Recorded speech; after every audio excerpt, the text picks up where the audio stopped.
ಸಂಸ್ಕೃತ ವಿಶ್ವವಿದ್ಯಾಲಯದ 12 ಮತ್ತು 13ನೇ ಕಾನ್ವೊಕೇಶನ್ 7ನೇ ತಾರೀಕು ಬೆಂಗಳೂರು ವಿಶ್ವವಿದ್ಯಾಲಯದ ಜ್ಞಾನಜ್ಯೋತಿ ಸಭಾಂಗಣದಲ್ಲಿ ನಡೀತಾ ಇದೆ.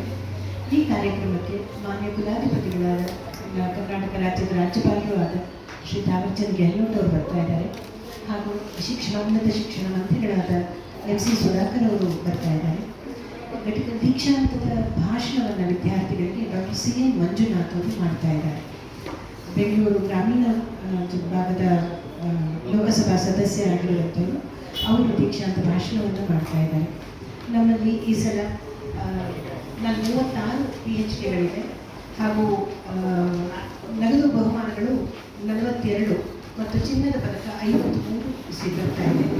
ಇದರ ಜೊತೆಗೆ ವಿಶ್ವವಿದ್ಯಾಲಯ ಕಳೆದ 2 ವರ್ಷದಲ್ಲಿ ಏನೇನು ಸಾಧನೆಯನ್ನು ಮಾಡಿದೆ, ಯಾವ ರೀತಿಯ ಕಾರ್ಯಕ್ರಮಗಳನ್ನು ಹಮ್ಮಿಕೊಂಡಿದೆ ಅನ್ನೋದ್ರ ಬಗ್ಗೆ ನಾವಲ್ಲಿ ಹೇಳ್ತಾ ಇದ್ದೀವಿ.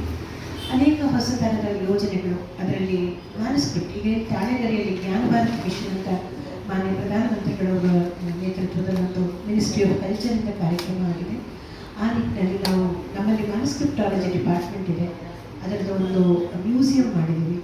ಹೀಗೆ ಬೇರೆ ಬೇರೆ ಥರದ ಪುಸ್ತಕಗಳು, ಪ್ರಸಾರಾಂಗದಿಂದ ಬಂದಿರುವ ಪುಸ್ತಕಗಳು, ಸುಮಾರು 130 ಕಾರ್ಯಕ್ರಮಗಳನ್ನು ನಾವು ಇಷ್ಟು ದಿವಸ ಹಮ್ಮಿಕೊಂಡಿದ್ದು. ಇದೆಲ್ಲದರ ಬಗ್ಗೆ ಒಂದು ಪಕ್ಷಿ ನೋಟವನ್ನು ಬದುಕೊಟ್ಟು ವಿದ್ಯಾರ್ಥಿಗಳ ಸಾಧನೆಗಳೇನು, ವಿಶ್ವವಿದ್ಯಾಲಯದ ನಡೆ ಯಾವ ದಿಕ್ಕಿನತ್ತ ನಡೆದಿದೆ, ಸಂಸ್ಕೃತವನ್ನು ಹೇಗೆ ಹೆಚ್ಚು ಪ್ರಸಾರ ಮಾಡ್ಬೋದು ಮತ್ತು ಜನರಿಗೆ ಉಪಕಾರ ಯಾವ ರೀತಿಯಲ್ಲಿ ತಲುಪಬಹುದು, ಈ ಎಲ್ಲ ನಿಟ್ಟಿನಲ್ಲಿ ನಾವು ಆಯೋಜಿಸಿರೋ ಕಾರ್ಯಕ್ರಮಗಳ ಬಗ್ಗೆ ವಿವರಣೆಯನ್ನು ಕೊಡ್ತಾ ಇದ್ದೀವಿ.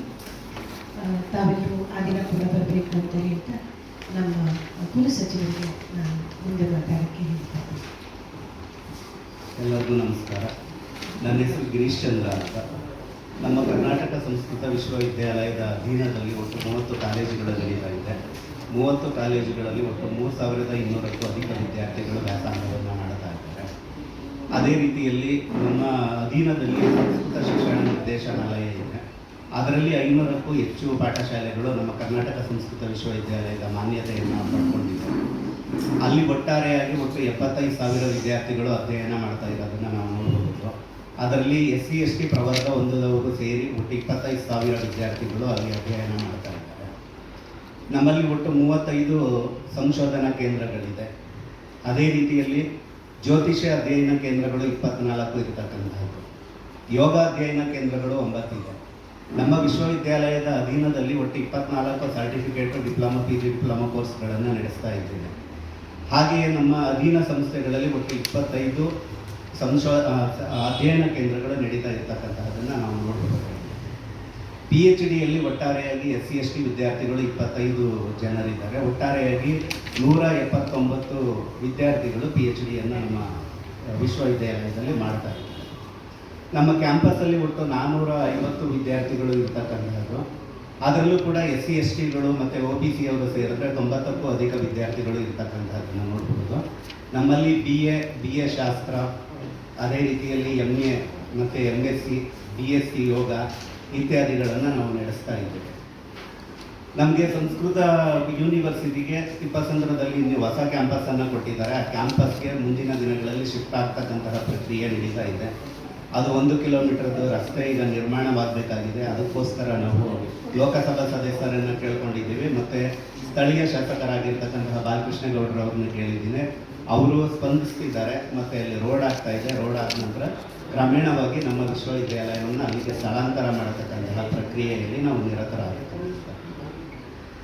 ಇದಿಷ್ಟು ವಿಚಾರಗಳು ನಮ್ಮ ವಿಶ್ವವಿದ್ಯಾಲಯದ ವಿಷಯಗಳನ್ನು ನಾನು ತಮ್ಮ ಮುಂದೆ ಪ್ರಸ್ತುತಪಡಿಸಿದ್ದೇನೆ. ಇನ್ನು ನಮ್ಮ ಪರೀಕ್ಷಾಂಗ ನಿಯಂತ್ರಕರು, ಮೌಲ್ಯಮಾಪನ ಕುಲಸಚಿವರು ಡಾಕ್ಟರ್ ರಾಮಕೃಷ್ಣ ಅವರು ಮಾತನಾಡ್ತಾರೆ. ಎಲ್ಲರಿಗೂ ನಮಸ್ಕಾರ. ಕರ್ನಾಟಕ ಸಂಸ್ಕೃತ ವಿಶ್ವವಿದ್ಯಾಲಯ ರಾಜ್ಯದಲ್ಲಿ ಒಂದು ವಿಶಿಷ್ಟವಾದಂತಹ ವಿಶ್ವವಿದ್ಯಾಲಯ.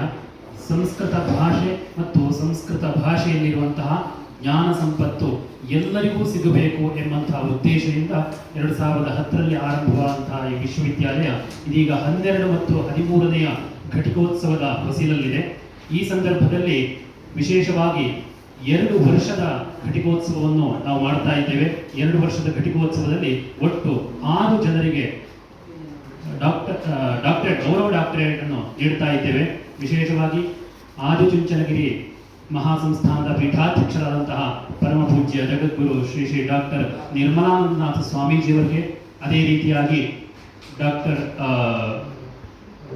ಭಿಕ್ಕು ಆನಂದ ಥೇರೋ ಅವರಿಗೆ, ಮಹಾಬುದ್ಧಿ ಸಂಸ್ಥೆಯ ಮುಖ್ಯಸ್ಥರಾದಂತಹ ಭಿಕ್ಕು ಆನಂದ ಥೇರೋ ಅವರಿಗೆ, ಅದೇ ರೀತಿಯಾಗಿ ಸಂಸ್ಕೃತ ವ್ಯಾಕರಣ ಕ್ಷೇತ್ರದಲ್ಲಿ ಅತ್ಯುನ್ನತವಾದಂತಹ ಸಾಧನೆಯನ್ನು ಮಾಡಿ ಒಂದು ಹೊಸ ಪರಂಪರೆಯನ್ನೇ ಸೃಷ್ಟಿ ಮಾಡಿದಂತಹ ದೇಶದ ಅತಿ ವಿಶಿಷ್ಟ ವಿದುಷಿಯಾದಂತಹ ಮಹಿಳೆಯರಿಗೆ ಒಂದು ಆದರ್ಶ ಸ್ತ್ರೀಯಾಗಿರುವಂತಹ ಡಾಕ್ಟರ್ ಪುಷ್ಪಾ ದೀಕ್ಷಿತ್ ಅವರಿಗೆ, ಅದೇ ರೀತಿಯಾಗಿ 100ಕ್ಕೂ ಹೆಚ್ಚು ಗ್ರಂಥಗಳನ್ನು ರಚನೆ ಮಾಡಿ 200ಕ್ಕೂ ಹೆಚ್ಚು ಗ್ರಂಥಗಳನ್ನು ಸಂಪಾದನೆ ಮಾಡಿ 5,000ಕ್ಕೂ ಹೆಚ್ಚು ಹಸ್ತಪ್ರತಿಗಳನ್ನು ತಮ್ಮ ಮನೆಯಲ್ಲೇ ಸಂರಕ್ಷಣೆ ಮಾಡಿದಂತಹ ಡಾಕ್ಟರ್ ವ್ಯಾಸನಕೆರೆ ಪ್ರಬಂಧನಾಚಾರ್ಯರಿಗೆ, ಅದೇ ರೀತಿಯಾಗಿ 7 ಶಾಸ್ತ್ರಗಳಲ್ಲಿ ಮತ್ತು ಅನೇಕ ಭಾಷೆಗಳಲ್ಲಿ ವಿದ್ವತ್ತನ್ನು ಹೊಂದಿದಂತಹ ಪ್ರೊಫೆಸರ್ ಶಿಂಗಪ್ಪ HM ಮೈಸೂರು ಅವರಿಗೆ, ಅದೇ ರೀತಿಯಾಗಿ ಅದ್ವೈತ ವೇದಾಂತ, ಸಂಸ್ಕೃತ ಕಾವ್ಯ, ಸಂಸ್ಕೃತ ಸಾಹಿತ್ಯ, ಹೀಗೆ ಸಂಸ್ಕೃತ ಕ್ಷೇತ್ರದ ಎಲ್ಲ ವಿಭಾಗಗಳಲ್ಲಿಯೂ ಕೂಡ ಸಾಧನೆಯನ್ನು ಮಾಡಿ ಪ್ರಸ್ತುತ